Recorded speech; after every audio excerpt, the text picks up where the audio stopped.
This conversation about building up your blueprint. It's time to take it because time is wasted. Go grind and chase it, don't lose it. This generation need integration with information to move with. An inclination that is abiding in entertaining improvement. Blueprint Nation, we are back again for another dope episode here at the Respect My Blueprint show, where this is the platform as we give you the blueprint on how to do shit around here. All right.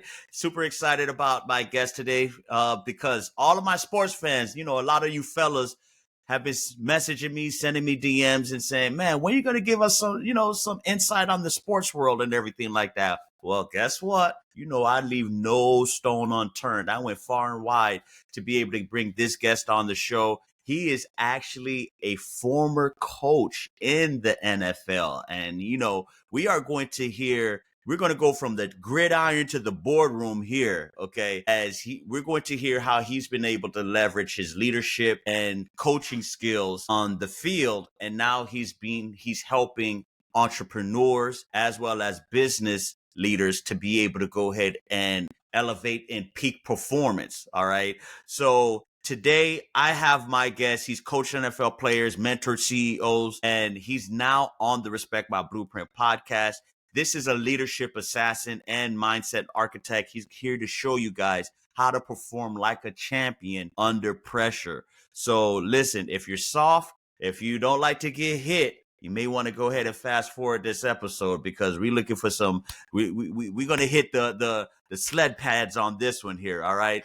But without any further ado, I want to go ahead and introduce my guest. He is the founder and CEO of Mroz Leadership Consulting. I want to welcome Jamey Mroz. How you doing today, brother? Wesley, man, thank you so much for having me. You set the bar real high now. I don't know if I'm able to deliver. I got to roll out the red carpet for you, man. Listen, like a lot of the fellas, when they hear NFL, it's already hardcore. So I want to go ahead and try to roll out the red carpet. But we're going to do awesome, man. We're going to have a great conversation today, love it. Okay? I love it. Let's get this thing on the road. All right, man. Well, Jamey, first of all, like I said, I kind of went ahead and did my best to give you a great introduction, kind of set the preamble a little bit.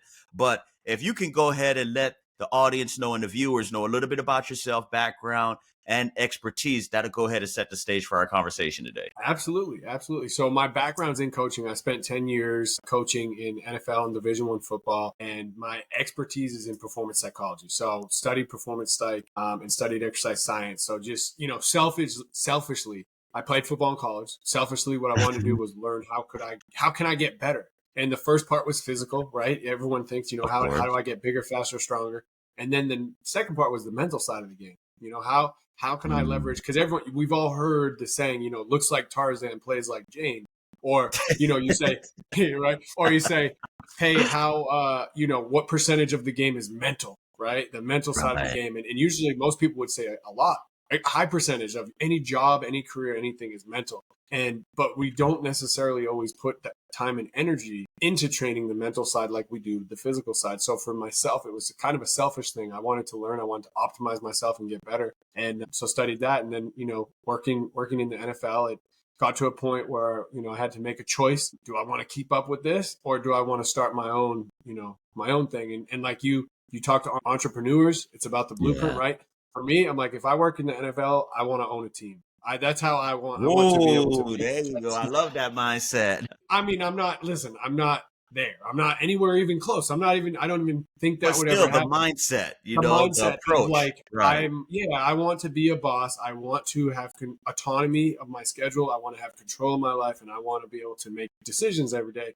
That's the mindset that I had, and that's the mindset I still have. So that was why I made the choice, to leave the NFL, which was my dream. It was my dream. It was my dream job. It's where I wanted to be. And I had to pivot because, we evolve, we grow, dreams change. And all of a sudden my dreams were changing. And I'm like, all right, I'm here. Now what's the next chapter going to be like? And that's, I took the opportunity to take a leap and, start my own consulting business. And I haven't looked back since. It's been amazing. Man, awesome. Which, by the way, which teams did you coach in NFL or what organizations were you part of? Yeah. So the New York Jets, the New York Giants, both Jersey teams, New York. Then I was an Ohio guy. I was with the Bengals and the Browns. So I went from the East Coast to a little bit of the Rust Belt over there. And I mean, I loved it. It was so fun. It was such a great experience. And, I worked with Vanderbilt as well. So I was down in Tennessee. I was down in southeastern Louisiana. So I grew up in Boston, born and raised in Boston, and just had great opportunity to live around the different parts of the country, different cultures, different foods, everything. So it was awesome. It was one of the best experiences I ever had, for sure. That's dope. I love it. And man, I mean, think about it, right? You're in the NFL, you're dealing with the best athletes in their profession, right? I mean, when the NFL, that's the highest level of professional football, right? So you have athletes that are in tip-top physical shape, and their ultimate goal is to perform at this highest level. So how was it transitioning from dealing in that environment where you're constantly around alpha males, where they're constantly looking to perform at their peak performance, to now dealing with CEOs, and you're working to get them to that same high performance as well too? That's a great question. So there's a lot of overlap between the two, right? Because when you look at these elite performers in the NFL, they want to be at their best. And the thing that I love about working with business owners, I actually love working with business owners and CEOs. Why? Because you're trying to put food on the table. You're trying to take care of your family. True. You're trying, your life is on the line. So sometimes these business owners and CEOs, sometimes they're even more dialed in, and they want to get better and they want to improve. Why? Because it directly impacts them. So sometimes there's more pressure. And I always like to say, in the NFL, yes, they practice a couple days a week. You perform on Sundays. Every inch matters, right? But for you as a business owner, every day matters. Every conversation you have with every employee, every conversation you have with every customer, right? Your reputation, your income, it's all on the line. And to me, that level of, you could say pressure, right? That level of pressure is what can bring the best out of people. And that's really, I love working with CEOs and owners, because it impacts your pocket, it impacts your family, it impacts your future. So it's like, that's what we're trying to optimize. It's awesome. Man, that's awesome. So, because pressure does produce diamonds. Sometimes most people, they perform better when they're back against the wall. And I could kind of relate to that, right? Like you say, when there's food that needs to be put on the table, hey, that's our game time right there. Yeah. Really. Every day literally. Every day. There's no day off. Every day you're at your game time. And then when you talk about being a parent or, whatever it is, like every day, there's no off days. You have to be at your best every day, and you have to make sure you're bringing the best out of yourself every day. So I love what I do. I love working with people that care and people that want to get better. If you want to get better and you want to improve, those are the people I work with. Man, so what are some of the businesses that you have work with or you prefer to work with? Is it, e-com businesses or B2C, B2B, brick and mortar restaurants? What are your target niche businesses you like to consult with now? That's a great question. And it's probably the hardest to answer, because there really isn't one. And it's more about the people, right? It's more about the people, because I could have, let's just say I want to work with, e-commerce, this and that, right? Well, if the leader, if it's a person that is kind of entitled, like, I'm good, I don't need to get better. Like, well, there's no need for us to work together. Right? Exactly. Like, hold on. Right? So it's like, what am I doing here? So for me, it's more about the people. It's more about attitude and the desire, the values of the leader. If the leaders are bought in and the leaders want to improve, and they're humble enough to say, like, hey, we can get better. What can we do to get better? Those are the people I want to work with. And really, industry doesn't matter, because I'm not making strategic business decisions, right? We're making people decisions. We're making leadership decisions, and that doesn't change across industry. So that's the best part about what I do, is I'm not an expert in e-commerce. I'm not an expert in law, right? I work with a bunch of different law firms. I'm not a lawyer. I don't know the first thing. Yeah, like, hold on. All I know about law is suits, right? I don't know anything else about it. So, but for me, like, I'm not making law decisions. I'm helping you become the best leader you can be and the best CEO, and optimize your time and your mindset. That's what we're focused on. I'm not focused on the actual business decisions. So that's why it doesn't really, it's a great question, but it's hard to answer, because I'm like, well, there are no limits, right? We go everywhere. I got you. Okay.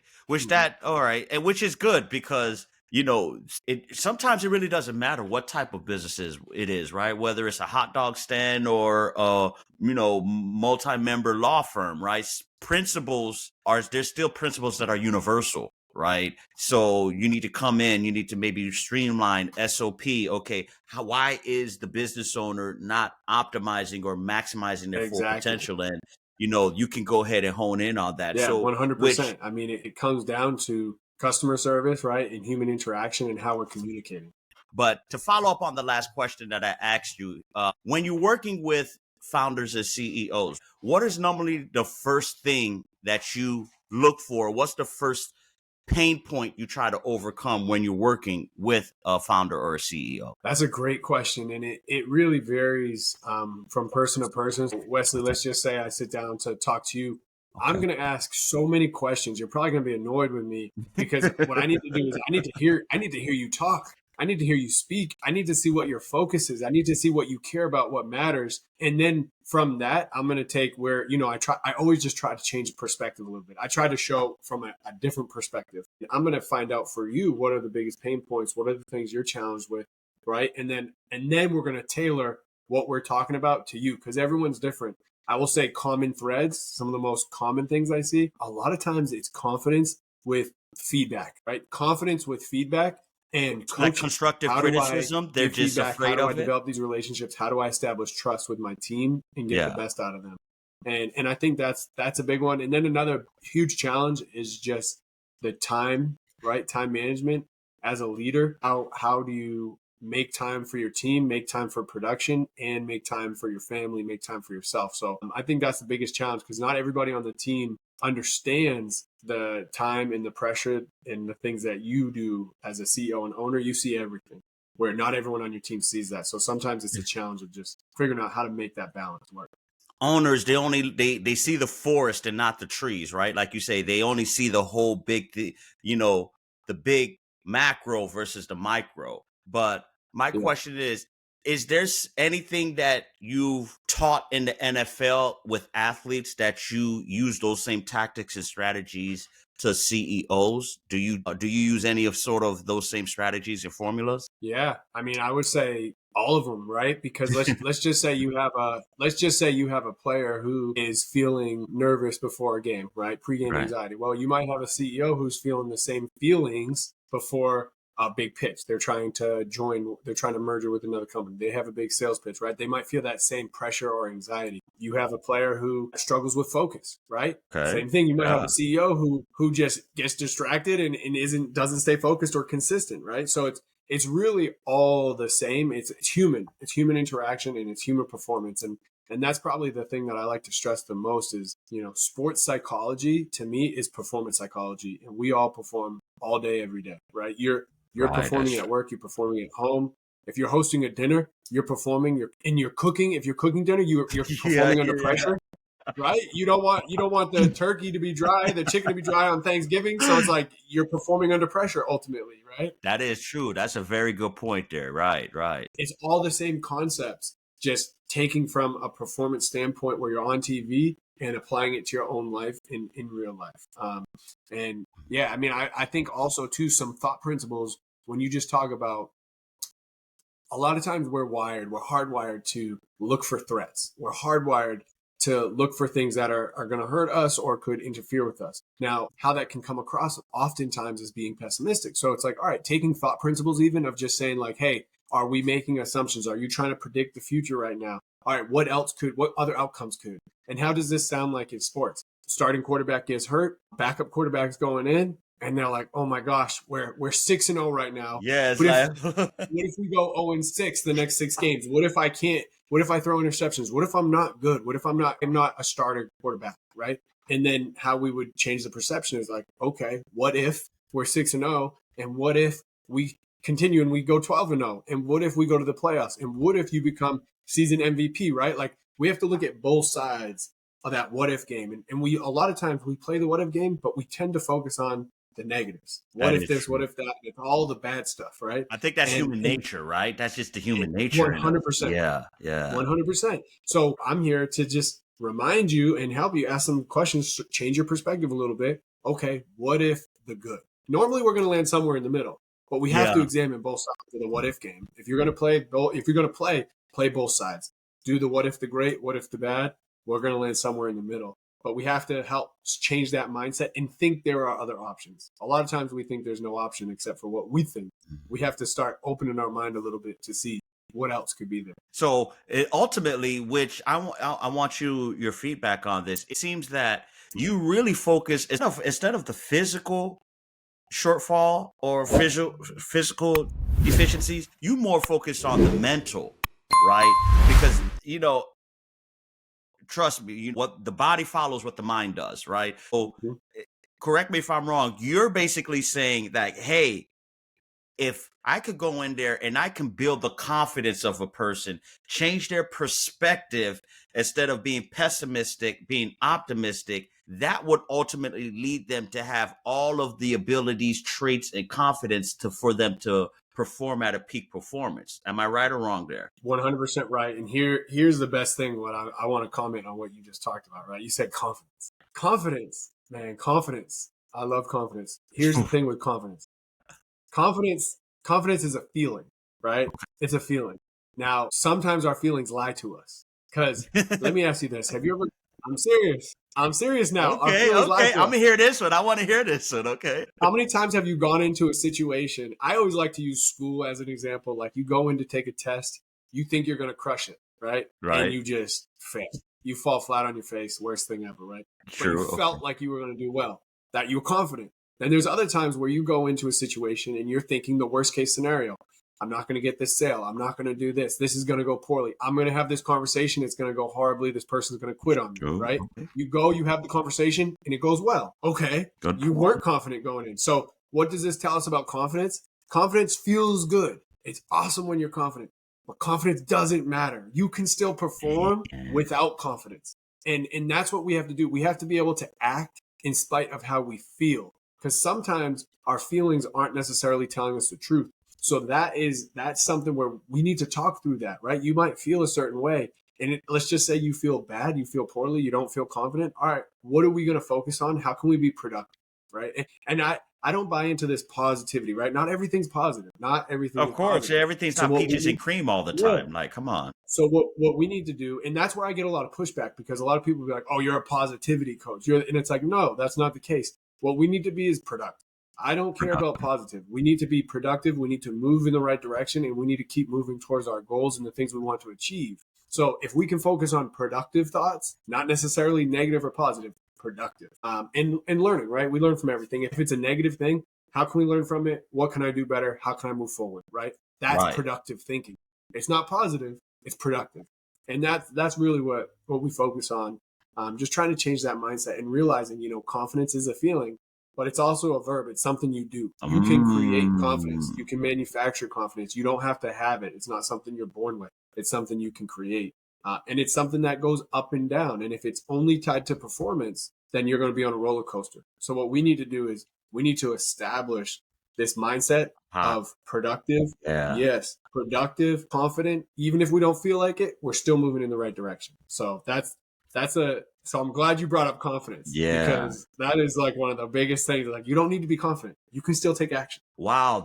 You know what? I think you just went ahead and crushed a big misconception with a lot of people because it's true. And I'll be honest with you. Until you broke that down, I was under the same mindset. Like for me to be able to go ahead and do something where I need to be super confident to do it. Right. And you're right. Our feelings can lie to us at times because feelings are just, they're temporal, they're temporary, right? And how you feel in one moment may not necessarily what you feel in the next moment. And feelings doesn't determine the outcome. So I get the point in what you just mentioned there, right? And so let me ask you, because ultimately your job is to have someone at a high vibration at all times, despite what you're feeling, whatever you're going through, right? Mm-hmm. Is that 9 times out of 10 harder than what it seems when you're dealing with CEOs? Because think about it, when you're dealing with CEOs, you know this because you're a founder of your own company.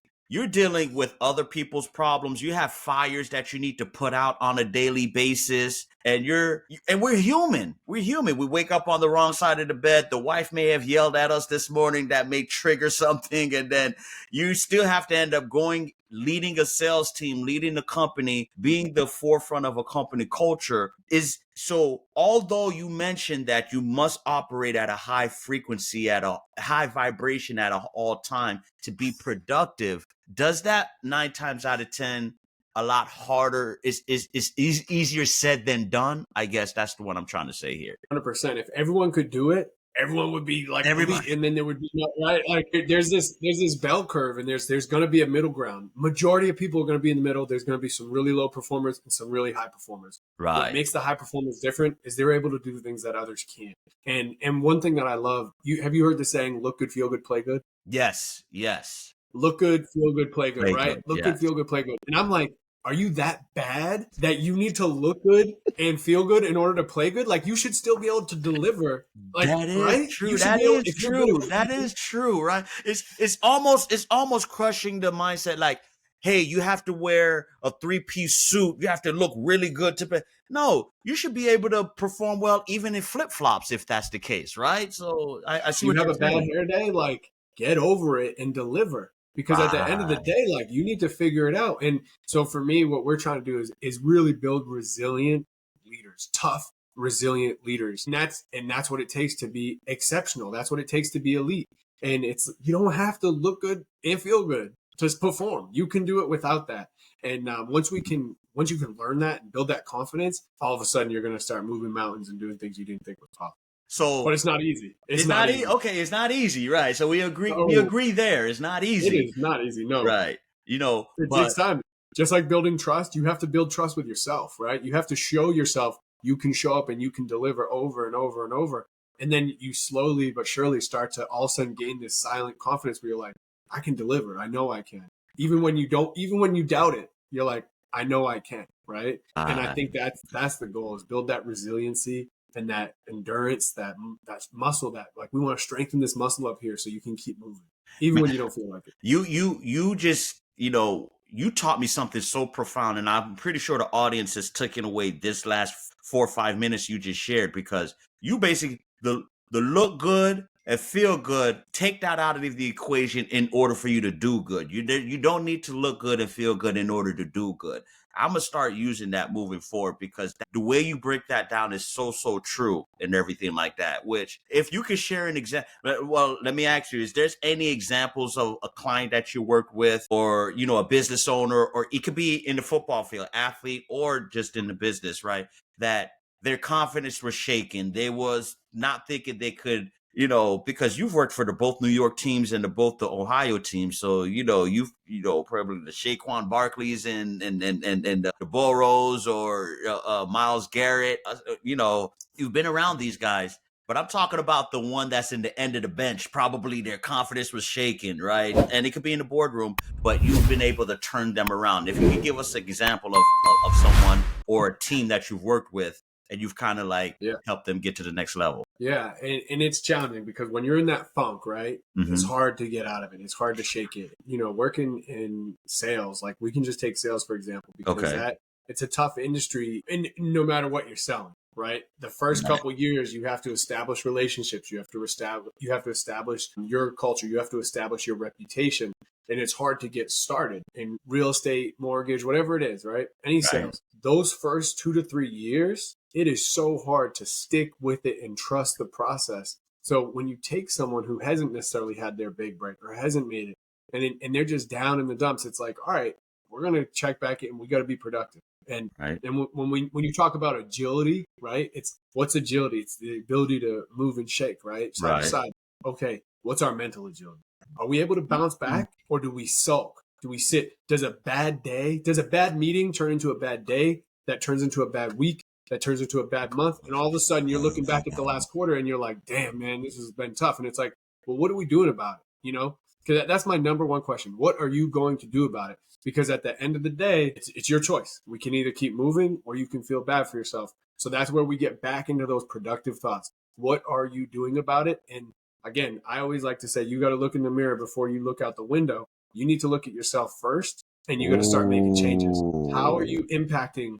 How are you changing? What are you doing to evolve? What are you doing to grow? What are you doing to move? Because sitting at the end of the bench and feeling sorry for yourself, right? That's not going to get you more sales. That's not going to grow your business. Right. That's not going to change. It's not going to change anything. Right. So, hey, feel that. I'm not saying ignore it. Feel it. That's great. But we got to feel it faster, right? You got to accelerate this thing a little bit here. Yeah, I got you. Yeah, you got to move on. You have to move on. And coach I used to work with always used to say, "Water off a duck's back," and I always was kind of like, "Huh?" And it's like water when it hits a duck, it just rolls right off the back, and it's like, "Hey, you got to keep it moving." Like it doesn't matter. There's always going to be people critiquing you. There's always going to be criticism. There's always going to be haters, right? Keep it moving. Put your blinders on and keep moving. Man, I love that. I love that because it's so easy to get into that funk, especially sales teams, right? Like you said, normally what's the saying that sales, you got to get to 99 no's before you get to that one yes. But a lot of people, they fail at that 70th, that 80th, that 90th no before they're able to get to that breakthrough of getting that 100 yes, right? And what I see that you also, which I want your feedback on, you also help individuals, if I'm not mistaken, reinvent themselves, right? Mm-hmm. Because reinventing yourself is being able to transition your whole mindset and being able to do so. So, how is reinventing yourself? How do you incorporate that into working with your clients and something like that? Or if you could share some of the principles that you help with clients in reinventing themselves. Absolutely. So oftentimes, the field of psychology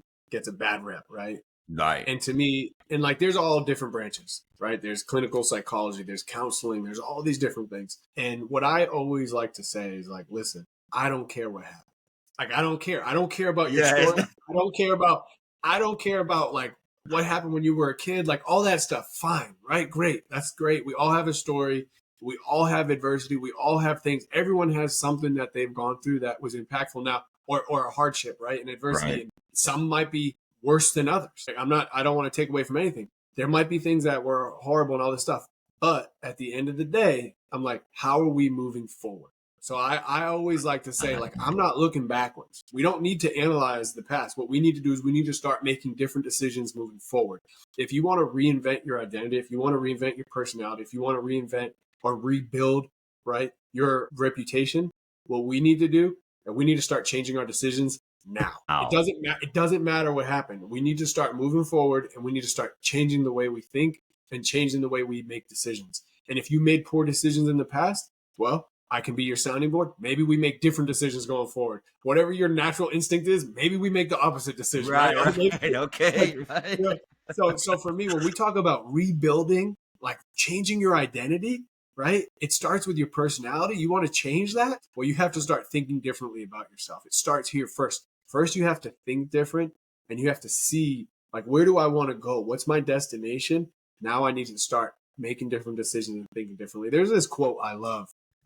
And it says, I don't know the exact quote, right? But no, that's okay. Paraphrase it if you want, if you need to. It's the first thing says, watch your thoughts, right? Why? Because your thoughts become your words become your habits. Your true. Right? And it all piles down. And then at the end, it ends with, and your reputation becomes your destiny. And sometimes when we think about destiny, it's such a big word, destiny. It's a huge word. Yeah, it's intimidating too sometimes. Yeah. And thinking today, I'm well, I can't impact my destiny. That's a big, big thing. And I always like to reverse engineer it and be well, no, think about what do you want your destiny to be? And when I think of destiny, I say, how do you want to be remembered?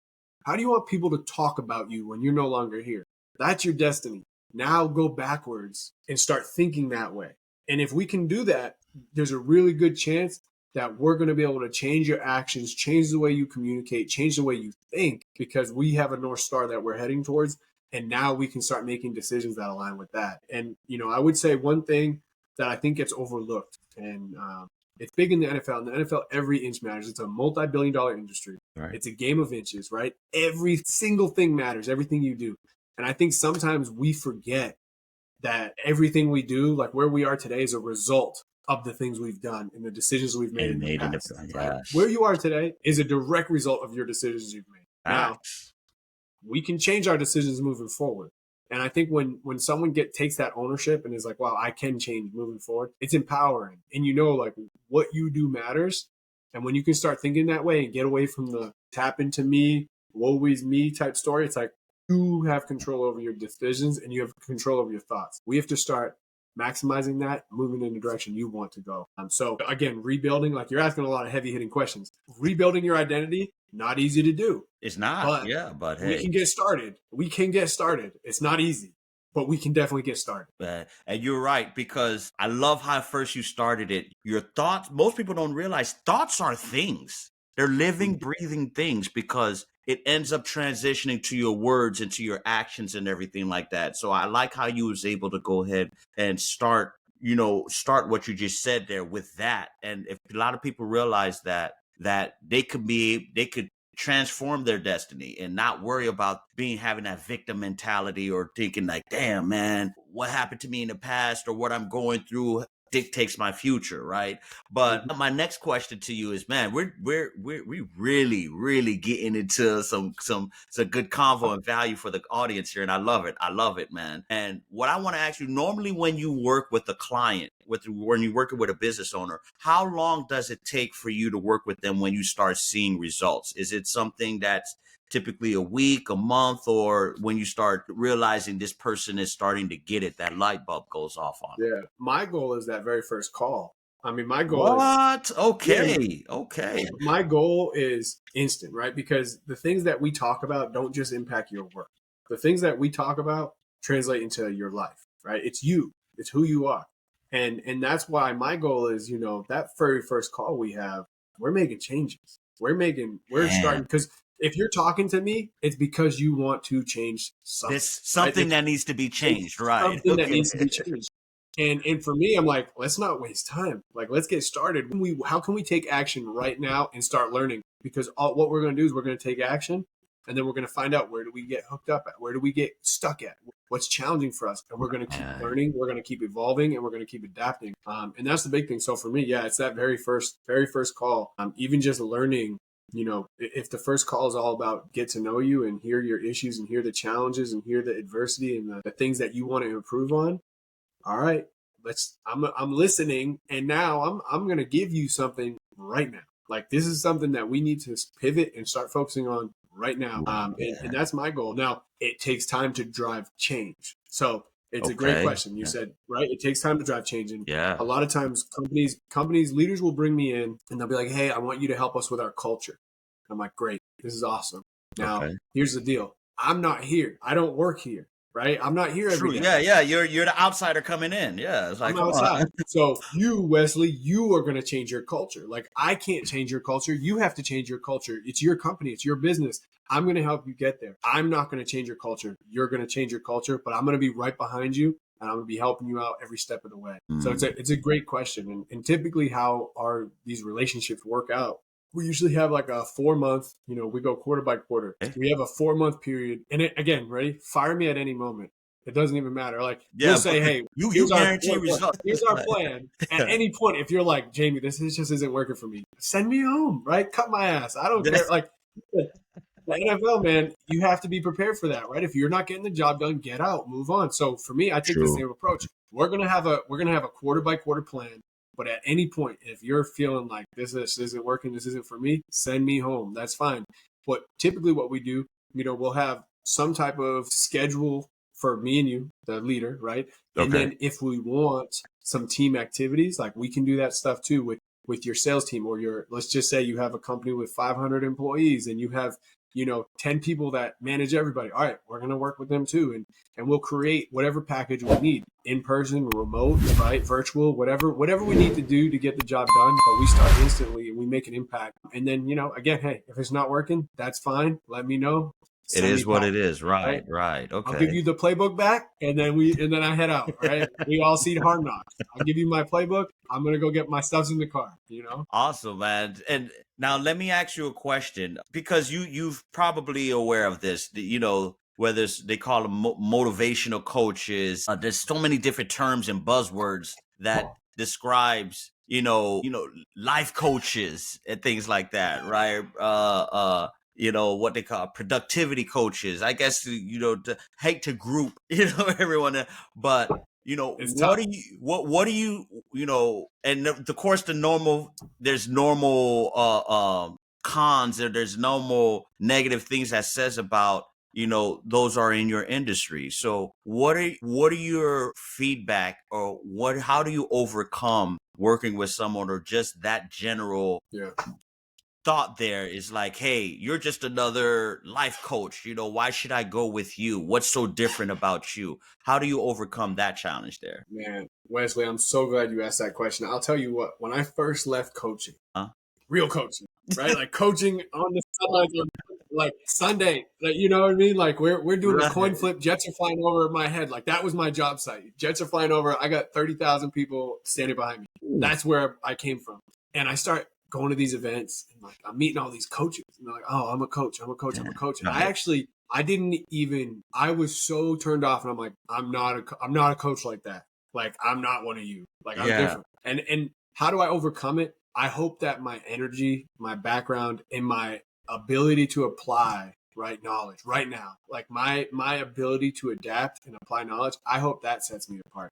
Because you know what? Yes, I do have a professional background. Yes, I did work years in an industry where every single inch is scrutinized and measured. And that's what sets me apart. I didn't take a weekend course. No, it took me 10 years and 2 degrees to figure out how to help people. Right. And so for me, that's how I try to separate myself. And I will say it was a challenge because people would say, can I introduce you as my business coach? And I'd be like, I'm not a coach. Like I literally was so, I'm like, don't put me in the category as coach. And they're like, but you actually are a coach. And I'm like, I know, but it was really hard for me at first to overcome. Right. To remove that, to put you in that box there. Yeah, I see what you're saying. Yeah, and I'm fine now because I'm like, you know what? I can separate myself. I don't care. You can introduce me as a coach. That's fine. And I'm going to earn my trust. I'm going to earn it and show you this is how we add value. This is how I'm going to help you. This is how I'm different.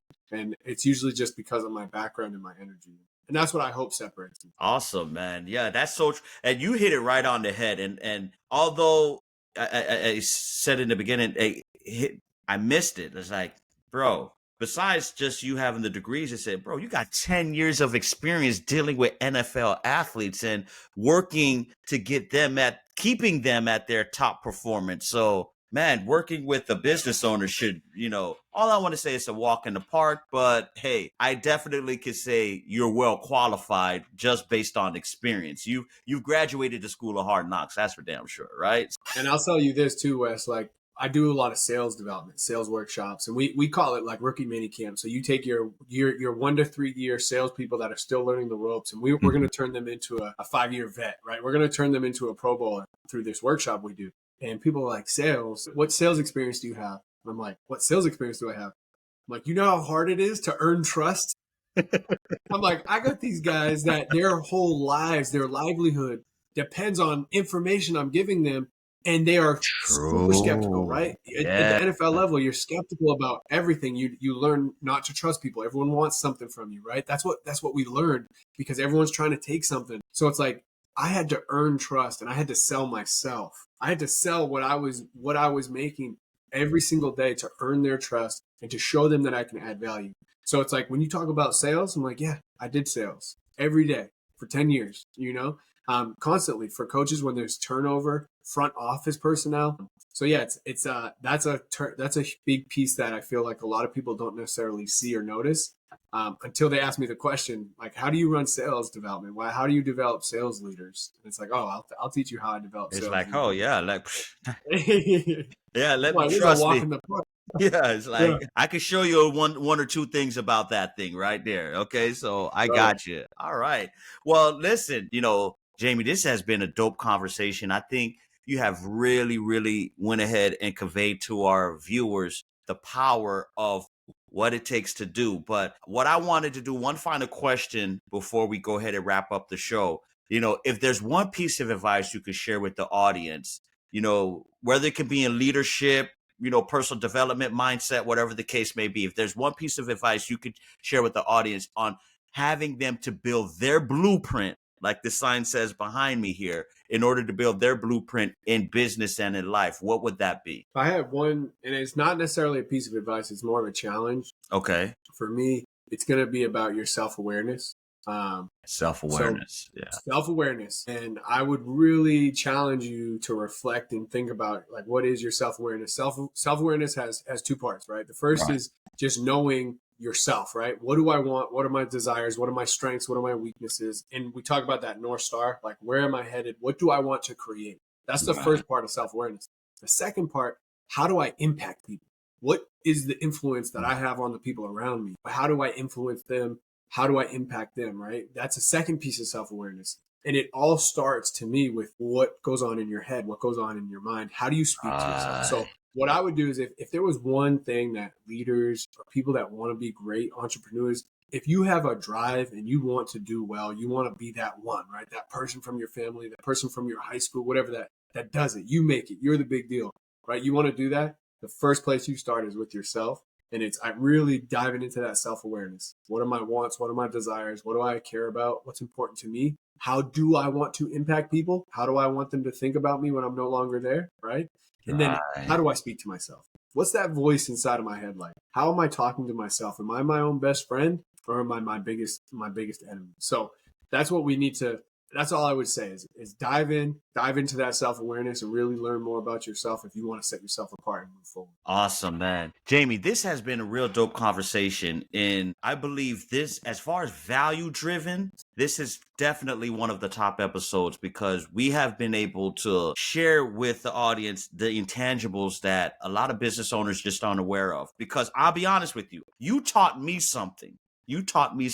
And the main thing I've gotten from our conversation is that you don't need to look good in order to do good. And that's so true. And I hate to be biased and I hate to sound like a misogynist or anything like that, but especially for women, right? Because we always want to say, hey, we got to put our best selves forward or our best look forward in order to be operating at peak performance. And it's so true. Feelings should not be part of the equation when it comes to your performance, right?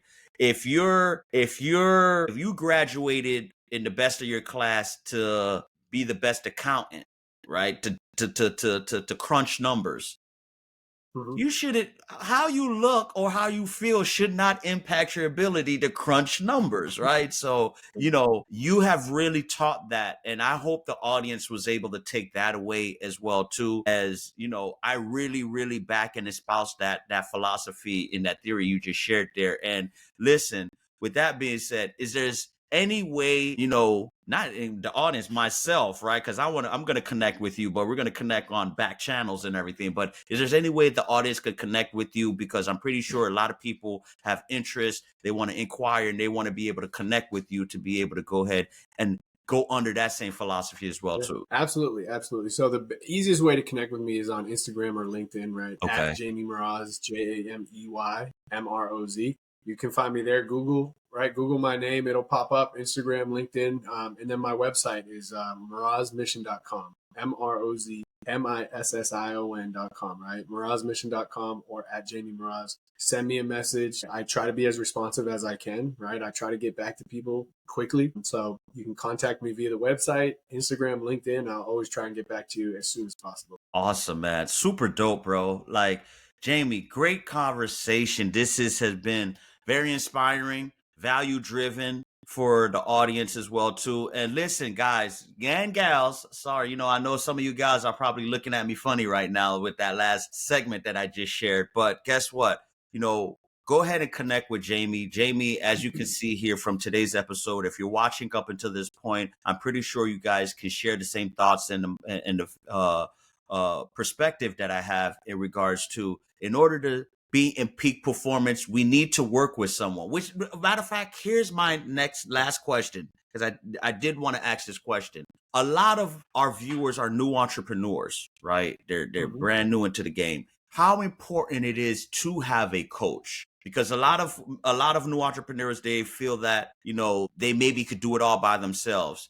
And you're there to let them know, no, having a coach, having somebody there to make sure you operate at peak performance is required. How important it is to have someone like yourself working with an entrepreneur. Yeah, I think it's extremely important. And this is a good question because a lot of times people ask me like, well, who do you work with? Who's your ideal client? And it's like, well, for me, it's someone who wants to get better, and they have to be open to feedback, and they have to be open. They have to be aware of the fact that they can make change and they can do better. And that's not for everybody. Not everybody feels that way. So it's like, I'm looking for the people that want to get better, want to improve, and want to be the best. That's who I work with. I work with elite, right? I work with the top of the top, and that's what we do. We help people get better. So yeah, I think that's a great question, and that's who we want to work with. Awesome. Top people. And I will say this too. This is a freebie. Fastest way from A to Z. As an entrepreneur, you got to go through the whole alphabet. You got to figure it all out, right? True. Find someone at Z and ask them how they got there. Like, that's the blueprint. There you go.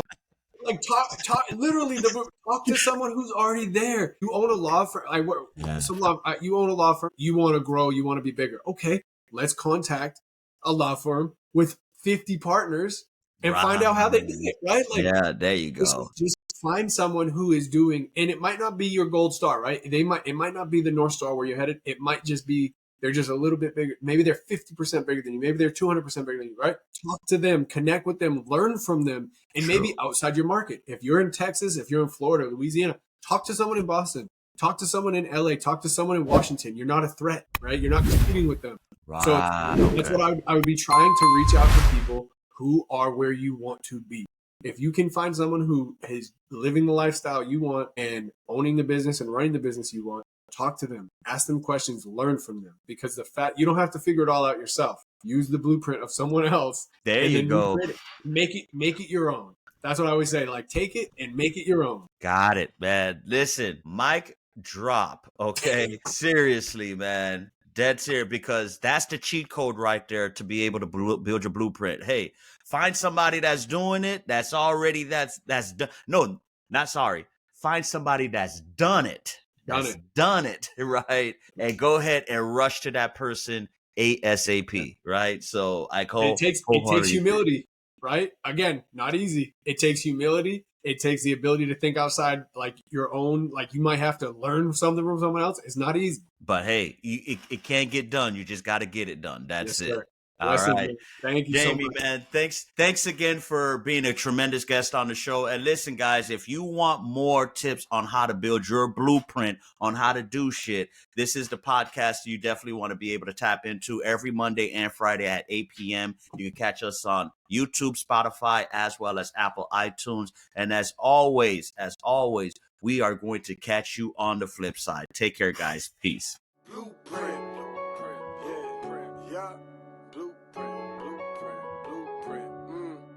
This conversation about building up your blueprint. It's time to take it, cause time is wasted. Go grind and chase it, don't lose it. This generation need integration with information to move with. An inclination that is abiding in entertaining improvement. Yep, let's Paul with Blueprint. His guests are exclusive. Get on and tune in and then learn some new tips about credit, finance, investment. A nice chance to get rich and buy land. Flip it, quick 9 bands. Learn all the skills from Wesley did it. Learn how to build successful business. Run up a mill and get the digits. Run up a mill. Look, safe place where guests are speaking. Based off financial freedom. All facts, no cap, believe it. Podcast, you have to see it.